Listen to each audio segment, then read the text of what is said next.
Hello friends, my self Salman Hussain of 11 science of Shastri school. जैसा कि आपको पता है कि हमारे स्कूल में स्टूडेंट्स द्वारा कुछ महत्वपूर्ण टॉपिक्स और वीडियो बना के अपलोड की जा रही है। इसी सीरीज़ के अंदर मैं आज आपके लिए नया टॉपिक 11th क्लास फिजिक्स का लेके आया हूँ, जिसका नाम है अवस्था परिवर्तन यानी चेंजिंग स्टेट। ये 11th फिजिक्स का बहुत ही इंपॉर्टेंट टॉपिक है, तो इसको हम देखते हैं। जैसे कि हम जानते हैं कि हमारे नेचर के अंदर कोई भी पदार्थ जो वो तीन अवस्थाओं में पाया जाता है। मैटर जो होता है वो तीन स्टेट्स में होता है। फर्स्ट होता है ठोस, सेकंड होता है द्रव, थर्ड होता है गैस। वैसे इसके दो स्टेट्स और होते हैं, प्लाज्मा और जीईसी, लेकिन उनके बारे में हम बात नहीं करेंगे। हम मेन तीन स्टेट्स के बारे में बात करेंगे। तो ये तीन स्टेट्स जो होते हैं वो हमारे नेचर के अंदर हर पदार्थ के पाया जाता है। तो इसमें क्या होता है कि हम एक पदार्थ को एक स्टेट्स के अंदर दूसरे स्टेट्स में कन्वर्ट कर सकते हैं। जैसे ठोस है उसको अपन द्रव में परिवर्तित कर सकते हैं, द्रव को अपन गैस में, यानी जैसे सॉलिड जो है उसको अपन लिक्विड बना सकते हैं, लिक्विड को अपन गैस बना सकते हैं, और गैस को अपन वापस से लिक्विड बना सकते हैं, और लिक्विड को अपन सॉलिड बना सकते हैं। ये अपन कर सकते हैं कैसे? हम प्रेशर और टेम्परेचर का यूज करके अपन कर सकते हैं। यानी कि जैसे अपन देखते हैं तो ठोस को अपन को द्रव में कन्वर्ट करना है, सॉलिड को लिक्विड में कन्वर्ट करने के लिए अपन क्या करते हैं? प्रेशर जो होता है, यानी प्रेशर जो होता है उसको अपन डिक्रीज करते हैं, यानी प्रेशर को अपन कम कर देते हैं। प्रेशर को अपन ने करते हैं डिक्रीज, और टेम्परेचर को अपन ने करते हैं इंक्रीज, यानी ताप अपन बढ़ा देंगे, ताप जो है उसे अपन बढ़ा देंगे, और दाब जो है उसे अपन कम कर देंगे। इससे क्या होगा? कोई भी जो सॉलिड है ना वो लिक्विड में कन्वर्ट हो जाएगा।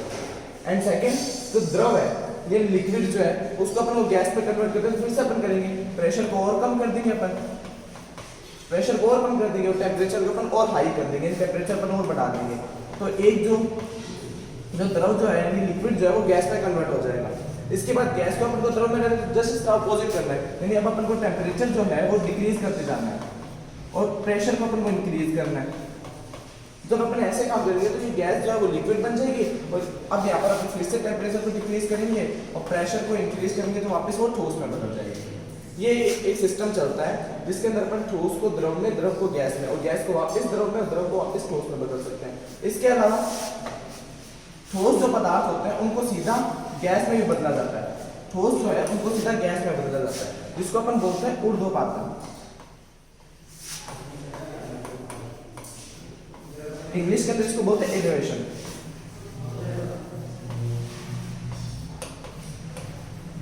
ऊर्ध्वपातन होता है, जिसमें अंदर जो ठोस जो होता है वो सीधा जैसे टेम्परेचर पर इंक्रीज करेंगे तो ठोस जो है वो गैस के अंदर जाके बदल जाएगा। इसका सबसे अच्छा अपन एग्जांपल है जैसे कपूर। कपूर जो अपन जैसे पूजा वगैरह का जैसे यूज किया जाता है, तो उस कपूर को अपन जब गर्म करते हैं तो वो सीधा गैस में हो जाता है। और इसका सेकंड एग्जांपल है नौसादर। नौसादर होता है, उसको गर्म करते ही वो सीधा गैस में कन्वर्ट होता है और लिक्विड वाली फॉर्म में नहीं आता है, तो इसको अपन बोलते हैं ऊर्ध्वपातन। तो आज के अपन इस वीडियो के जैसे अपन अवस्था परिवर्तन को समझा, यानी अपन परिभाषा क्या कह सकते हैं कि किसी भी पदार्थ को एक भौतिक अवस्था से सेकंड भौतिक अवस्था यानी किसी दूसरी भौतिक अवस्था में कन्वर्ट करने की जो क्रिया होती है उसे अपन अवस्था परिवर्तन कहते हैं। ठीक है, तो अपन देखते हैं अवस्था परिवर्तन किस किस तरह से हो सकता है। यानी एक तो अपन ठोस को द्रव में बदल सकते हैं, ठोस को अपन द्रव में बदल सकते हैं, जिसको अपन क्या बोलेंगे? गलन, यानी कि मेल्टिंग। सेकेंड, अपन द्रव को गैस में बदल सकते हैं, जिसको अपन बोलेंगे बॉइलिंग, यानी कि क्वथन। ठीक है, अब गैस को अपन वापस भी तो द्रव में बदल सकते हैं। अपन ने बताया जैसे अपन टेम्परेचर डिक्रीज करेंगे, प्रेशर इंक्रीज करेंगे तो गैस जो है वापस द्रव में बदल जाएगी, तो इसको अपन बोलते हैं संघनन। यानी किसी भी गैस को वापस द्रव में बदलने की जो क्रिया होती है वो होती है संघनन। अब अपन द्रव को वापस ठोस में बदल सकते हैं, है ना? टेम्परेचर डिक्रीज करेंगे, प्रेशर इंक्रीज करेंगे तो वापस वो ठोस में बदल जाएगी, तो इसको बोलते हैं अपन हीमियन, हीमियन या शीतलन। तो ये अपन देखा जैसे ठोस को द्रव में बदलेंगे तो उसको अपन बोलेंगे मेल्टिंग यानी गलन, द्रव को गैस में बदलेंगे क्वथन, गैस को वापस द्रव में बदलेंगे संघनन, और द्रव को ठोस में बदलेंगे तो उसको बोलेंगे शीतलन। ये अपन ने चार चीजें समझी। इनमें से आज अपन पढ़ेंगे गलन के बारे में और क्वथन के बारे में। एक अपन प्रयोग करेंगे जिससे अपन दो वर्ड्स के बारे में निकालने की जानकारी। फर्स्ट, गलनांक यानी कि बॉइलिंग पॉइंट, बॉइलिंग पॉइंट, और सेकंड है अपना क्वथनांक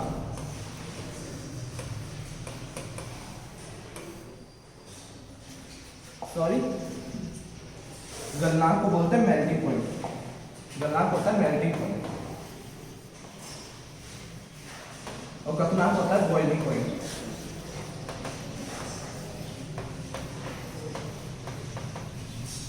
तो आज अपन एक प्रयोग, दो प्रयोग करेंगे। एक प्रयोग से तो अपन इन दोनों की परिभाषाएं निकालेंगे और जो सेकंड प्रयोग होगा जिसके अंदर अपन ये देखेंगे कि बर्फ की सिल्ली के ऊपर अपन ने तार रखा, तार बर्फ की सिल्ली के आर पार निकल गए लेकिन फिर भी बर्फ की सिल्ली नहीं टूटी।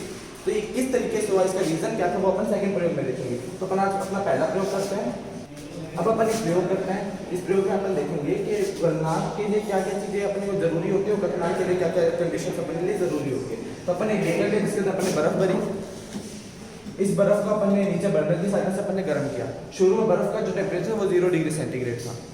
अब बर्फ पिघलना शुरू होती है लेकिन टेम्परेचर जो है वो 0 डिग्री सेंटीग्रेड ही रहता है और जब तक सारी की सारी बर्फ पिघल नहीं जाती तब तक टेम्परेचर 0 डिग्री सेंटीग्रेड रहता है। यानी जब सारी की सारी बर्फ पानी बदल जाएगी तो पानी में बदलने के बाद इसका टेम्परेचर इंक्रीज हुआ। यानी अपन ये कह सकते हैं कि जो गलनांक है यानी किसी भी वस्तु के द्रव में परिवर्तित होने के लिए सबसे पहली कंडीशन क्या होती है, तो तापमान जो होता है उसका वो नियत रहता है।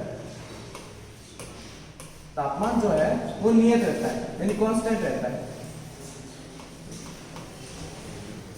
यानी जब कोई भी ठोस द्रव में परिवर्तित होता है तो उसके अंदर सबसे पहली कंडीशन जो टेम्परेचर है वो कांस्टेंट रहेगा, टेम्परेचर चेंज नहीं होगा। फिर उसके बाद क्या होता है, जब सारी की सारी बर्फ पानी में बदल गई, सारी की सारी बर्फ पानी में बदल गई तो उसके बाद टेम्परेचर वापस इंक्रीज होना शुरू हुआ। यहाँ पर मैंने थर्मामीटर लगाया है तो थर्मामीटर से अपन को एक तो पता चल रहा है अब टेम्परेचर यहाँ पर इंक्रीज हो रहा है। जब सारा का सारा पानी बन गया तो टेम्परेचर इंक्रीज हो रहा है। टेम्परेचर कब तक इंक्रीज होएगा, जब सारा का सारा टेम्परेचर 100 डिग्री सेंटीग्रेड पर पहुंच जाएगा तब तक टेम्परेचर इंक्रीज होना शुरू हुआ। इंक्रीज होता गया, 100 डिग्री पर पहुंच के वापस रुक गया। 100 डिग्री पर पहुंच के रुकने का कारण क्या था कि जब ये जो पानी है वो बॉइल होना शुरू हो जाएगा, पानी के अंदर भाप बननी शुरू हो जाएगी जिसकी वजह से क्या होगा, टेम्परेचर कांस्टेंट हो गया और वो भाप बननी शुरू हुई। और जब तक सारा का सारा पानी भाप नहीं बदल जाएगा तब तक टेम्परेचर कांस्टेंट रहेगा। यानी अब अपन क्या कह सकते हैं, किसी भी द्रव के वाष्प में बदलने के लिए क्वथनांक के लिए भी एक कंडीशन होती है, वो होती है ताप नियत रहना चाहिए। टेम्परेचर जो है वो कांस्टेंट रहेगा। गलनांक में भी एक कंडीशन थी, टेम्परेचर कांस्टेंट रहना चाहिए। क्वथनांक में भी एक कंडीशन, टेम्परेचर कांस्टेंट रहना चाहिए। यानी अब अपन गलनांक और क्वथनांक की परिभाषा बोल सकते हैं। यानी किसी भी वस्तु का, कोई भी ठोस पदार्थ है, जब वो नियत ताप के ऊपर पिघलना शुरू हो जाती है तो उसे उसका गलनांक कहते हैं। यानी वो टेम्परेचर जिसके ऊपर कोई भी सॉलिड जो है वो लिक्विड बनना शुरू हो जाए उसे अपन कहते हैं उसका मेल्टिंग पॉइंट यानी कि गलनांक। और इसी तरह इसकी बोल सकते हैं कि जब कोई भी लिक्विड यानी कोई भी द्रव एक निश्चित ताप के ऊपर गैस में बदलना शुरू हो जाता है तो वो निश्चित ताप क्या होता है, उसका बॉइलिंग पॉइंट कहलाता है। यानी एग्जांपल के ऊपर अपन ने जो ये प्रयोग किया है इसके अंदर आइस जो थी अपनी यानी बर्फ जो थी उसका मेल्टिंग पॉइंट जो था वो था 0 डिग्री सेंटीग्रेड जहाँ पर एक बार के लिए टेम्परेचर रहा कांस्टेंट। और जो उसका बॉइलिंग पॉइंट था यानी इस पानी का बॉइलिंग पॉइंट जो था वो क्या था, 100 डिग्री सेंटीग्रेड जहाँ पर आके फिर से टेम्परेचर कांस्टेंट हो गया। तो ये अपन ने देख लिया गलनांक और क्वथनांक क्या होते हैं कि वह निश्चित ताप जिस पर कोई भी ठोस द्रव में बदले वो तो उसका गलनांक होता है और वो निश्चित ताप जिस पर कोई भी द्रव गैस में बदले वो उसका क्वथनांक होता है। अब देखो अपन एक ग्राफ खींचते हैं। अब अपन इसके लिए अगर एक ग्राफ खींचे तो वो ग्राफ कैसा आएगा,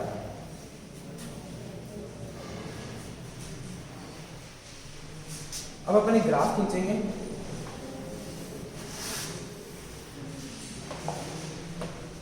यहाँ पर देखो ये हमारा 0 डिग्री, ये हमारा 0 डिग्री, ये 20, ये 40, 60, 80 और ये हमारा 100 डिग्री। ठीक है, यहाँ पर अपन लेंगे टाइम। ये तो अपना डिग्री सेंटीग्रेड के अंदर टेम्परेचर है जो कि ऊपर की तरफ अपना टेम्परेचर ले रहे हैं डिग्री सेंटीग्रेड के अंदर। यहाँ पर नीचे अपन लेंगे टाइम, सेकंड्स में या मिनट्स में अपन कैसे भी ले सकते हैं। ये दिया फर्स्ट 10 सेकेंड्स, 20, 30, 40, 50 और एंड 60 सेकेंड्स अपन ले लेंगे। तो अपन ने शुरू में क्या किया था, 0 डिग्री सेंटीग्रेड पर तापमान निश्चित हुआ, यानी इसकी ग्राफ यहाँ से स्टार्ट होगी 0 डिग्री सेंटीग्रेड पर तापमान रहा निश्चित। क्यों हुआ? क्योंकि यहाँ पर गलन हो रहा था, गलनांक चल रहा था। फिर उसके बाद क्या हुआ? जब सारा का सारा पानी बन गया तो तापमान बढ़ा। कब तक बढ़ा? 100 डिग्री सेंटीग्रेड तक तापमान बढ़ा। अपना तापमान 100 डिग्री सेंटीग्रेड तक बढ़ा, फिर उसके अंदर वापस नियत हो गया। क्यों हुआ? क्योंकि यहाँ पर बीच के अंदर कोई भी क्रिया नहीं हो रही थी, लेकिन जैसे ही वो 100 डिग्री पर पहुंचा तो द्रव जो था वो वाष्प में बदलना शुरू हो गया, उसकी वजह से तापमान फिर से वो वापस नियत हो गया। यानी यहाँ पर तो हुआ था गलन, यहाँ पर हो रहा है क्वथन। यानी गलन और क्वथन की अवस्थाओं के अंदर तापमान नियत होना जरूरी होता है। ये था ग्राफ। ये अपन ने प्रयोग समझ लिया, गलनांक और क्वथनांक की अपन ने परिभाषाएं निकाल ली और ये प्रयोग अपन ने समझ लिया। अब अपन अगला टॉपिक देखते हैं, effect of pressure on melting point, यानी किसी भी गलनांक के ऊपर प्रेशर का क्या प्रभाव पड़ता है। यानी अगर अपन दाब बढ़ाएंगे या दाब कम करेंगे तो गलनांक बढ़ेगा या कम होगा, उसके बारे में देखते हैं। इसके लिए अपन ने एक प्रयोग किया जिसके अंदर अपन ने आइस ली, आइस के ऊपर अपन ने रखा वायर, वायर के नीचे अपन ने लगा दिए वेट। अब इस वेट से क्या होगा? वायर जो उस पर दाब लगेगा, वायर नीचे की ओर खींचा जाएगा और नीचे जो खींचने की वजह से वायर की जो नीचे की जो आइस है, ये वाली यहाँ पर जो वायर की जो नीचे की आइस है, यानी जो ये पॉइंट जहाँ पर दिख रहे हैं, यहाँ पर प्रेशर बढ़ता जाएगा। क्यों? वायर नीचे की ओर खींच रहा है तो वो प्रेशर लगा रहा है आइस के ऊपर। जहां जहां वायर ने प्रेशर लगाया वहां की जो आइस थी उसका गलनांक बिंदु कम हो गया। गलनांक बिंदु कम होने की वजह से क्या हो? आइस पिघलना शुरू होगी वहां पर। जहां पर दाब बढ़ा वहां पर गलनांक हो गया कम। ये तो अपन को पता चल गया। प्रेशर जब बढ़ता है तो उसका जो मेल्टिंग पॉइंट होता है वो कम हो जाता है। क्यों? जैसे तार का जो प्रेशर लगा तो मेल्टिंग पॉइंट कम हो गया और बर्फ पिघलना शुरू हुई। और सिर्फ वही की बर्फ पिघलेगी जहां पर अपन ने तार रखा है, बाकी बर्फ पर कोई इसका इफेक्ट नहीं होगा। अब वो तार क्या होता है, धीरे धीरे करके वो बर्फ के आर पार निकल जाता है, लेकिन बर्फ नहीं टूटती। क्यों नहीं टूटती? क्योंकि जैसे ये तार नीचे गया तो ऑब्वियसली अगर यहाँ पर प्रेशर बढ़ा, बर्फ पिघली तो पानी बना, तो तार के जो नीचे पानी जमा होने लगा। और जैसे जैसे तार नीचे गया जो ये वाला जो पानी था वो ऊपर आया। अब ऊपर आया तो वापस उसका जो प्रेशर था वापस सेम हो गया पहले वाले, क्योंकि तार नीचे चला गया और पानी पर प्रेशर सेम हो गया। और जिसकी वजह से क्या हुआ? उसका जो गलनांक बिंदु था वापस बढ़ गया। तो अपन क्या पता चला कि जब प्रेशर डिक्रीज होता है तो मेल्टिंग पॉइंट जो होता है वापस इंक्रीज हो जाता है। मेल्टिंग पॉइंट इंक्रीज होने की वजह से वो वापस बर्फ बन गया, जिसकी वजह से जैसे जैसे तार नीचे जाता है पानी ऊपर आता है, वो पानी वापस बर्फ बन जाता है। जिसकी वजह से क्या होता है? तार नीचे निकलता है और ऊपर बर्फ जमती रहती है, जिसकी बर्फ की सिल्ली नहीं टूटती। तो अपन को क्या पता चला? अपन कह सकते हैं जब प्रेशर इंक्रीज होता है तो मेल्टिंग पॉइंट डिक्रीज होता है। जैसे जैसे प्रेशर बढ़ेगा मेल्टिंग पॉइंट कम होगा, और जैसे जैसे प्रेशर कम होगा मेल्टिंग पॉइंट बढ़ता चला जाएगा।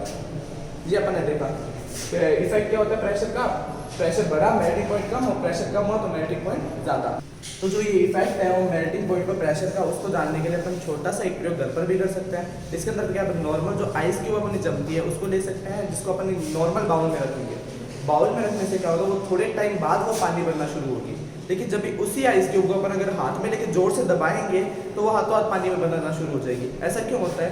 जब हम बाउल में उसको रखते हैं तो उसका जो प्रेशर जो होता है, एयर का प्रेशर लगता है, बाहर का वायुमंडल का प्रेशर लगता है जो कि कम होता है, जिसकी वजह से उसका मेल्टिंग पॉइंट हाई रहता है।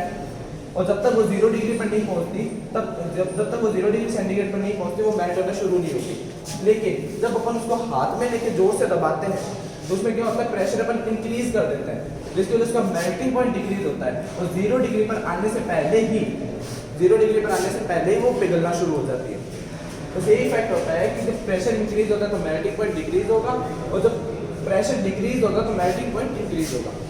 तो आज की इस वीडियो में हमने अवस्था परिवर्तन देखा, जिसके अंदर अपन ने गलनांक, क्वथनांक और गलनांक पर दाब के प्रभाव के बारे में अपन ने पढ़ा।